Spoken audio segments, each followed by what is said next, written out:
Okay, so I've added all of my pictures, so now I've got a nice look of my mood board here. So all of my images have been inserted and I have my colors here on the bottom. And just to give a preview, this is what it looks like. So I'm pretty happy with how this looks. Only thing that's missing right now is that if you notice on some of my examples that I showed you guys, like this one here, it has this little circular circular piece that goes somewhere inside of the mood board.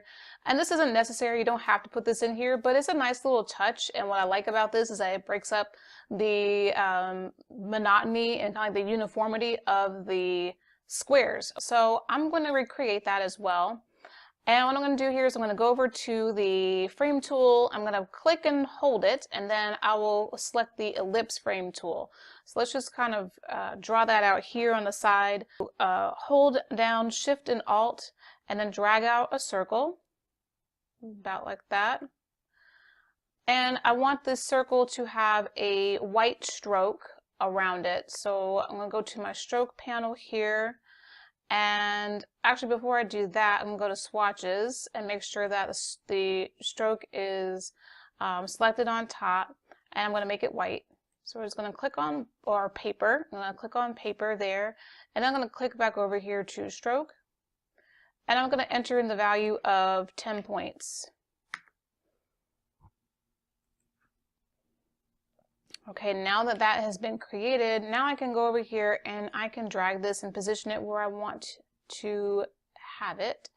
Okay, now I want to fill this with something. So a lot of times you can fill it with some kind of text or some other kind of an image. I'm going to try to find a text image that will go nicely inside of that.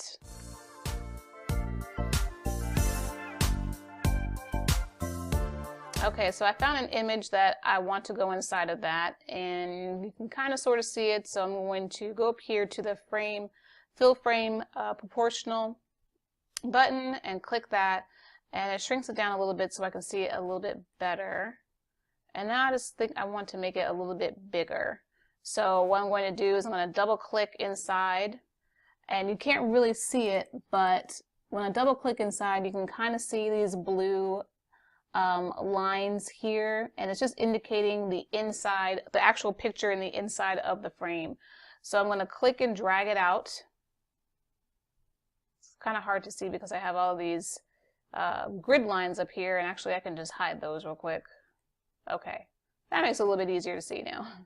Now I've got that, and I can kind of position this so that you can just see the text.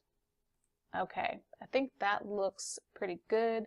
I might make this a little bit, maybe I'll make it a little bit bigger. Okay, and then I'll make the inside of it a little bit bigger too.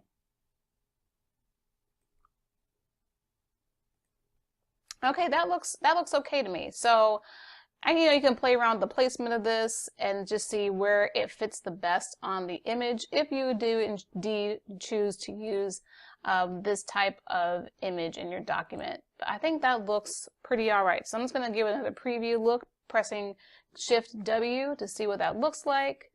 And that looks pretty cool, you guys. So this is pretty much my mood board here. The last thing that I want to do is I want to add the hex color codes to this mood board.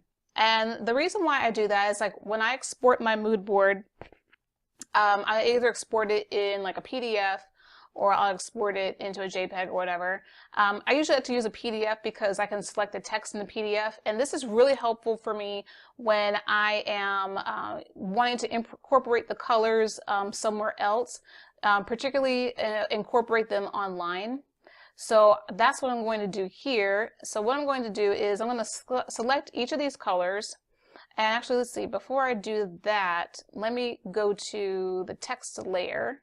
So now I'm going to be on the text layer here. I want to drag out some text. So again, I'll either go over here to the type tool and click on that, or you can press T on the keyboard. I'm going to drag this out separately like so. So actually I need to do this. I need to go here to text frame and drag it up. There we go. So now it's a blue text frame. I'm going to type, let's see here. let me just type out a little something. We can't even see it, so I'm going to go up here to the character menu and just choose something really big so that we can see it. Okay, make sure you select the text first, which I didn't do. Okay, there we go. And let's center that. Okay, so I have my text tool going on here, and I'm going to change the color of this text to paper or white. I also want to change this to all caps. And let me go ahead and change this to bold. Okay, I think that looks pretty good. So now I'm going to get the hex code for each one of these colors. And I already have this darker gray selected, so I'm going to go over to the Swatches panel and go to color and double click on color, and it'll bring up the color picker, and then it'll also bring up for me the hex code here, as well as all the other codes, RGB, the lab color, and the CMYK, but I want to use the hex code. So I'm going to highlight it and press Ctrl+C to copy it. I'm going to come over here to paste it into the text box, and I'm just going to add the little pound sign just for measure. Let's see. Now I'm going to just shrink it down, and that's pretty good. Actually, let me just make it a little bit bigger, not completely small. Yeah. Okay, great. And I'm going to place that right on top of the swatch, like so. Now I'm going to do the same thing for all the other swatches. Before I do that, I'm going to make duplicates by selecting this text box, hitting the Alt key so I can drag it over, and I'm going to repeat that same process.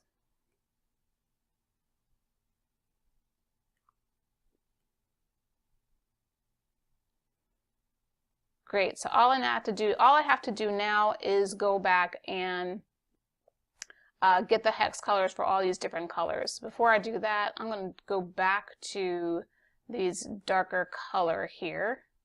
Let's just go back to black so I can actually see it. I think that one needs to be black too.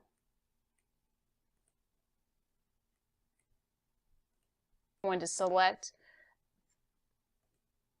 and click on color, and then double click to bring up the color picker and select the hex code.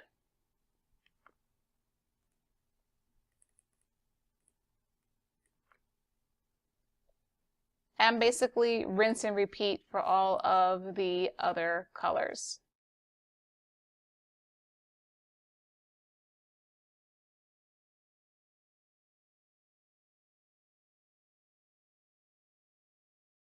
Hey guys, just one more thing. If you haven't already, you need to sign up to become a Diva VIP member. What is a VIP member? Well, with Diva VIP membership, you're going to get exclusive offers, discounts, and sneak peeks into my new products at Digital Diva Design.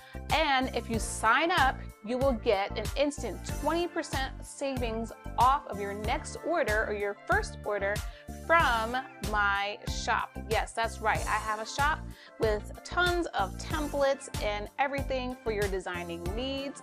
And I'm adding new templates and new things daily. So whether it's business cards, whether it's logo and branding, if you need InDesign templates, I've got them. And if you need Illustrator designs, I've got those as well. So please come on over and sign up. It is so easy. All you have to do is just enter in your name and your email.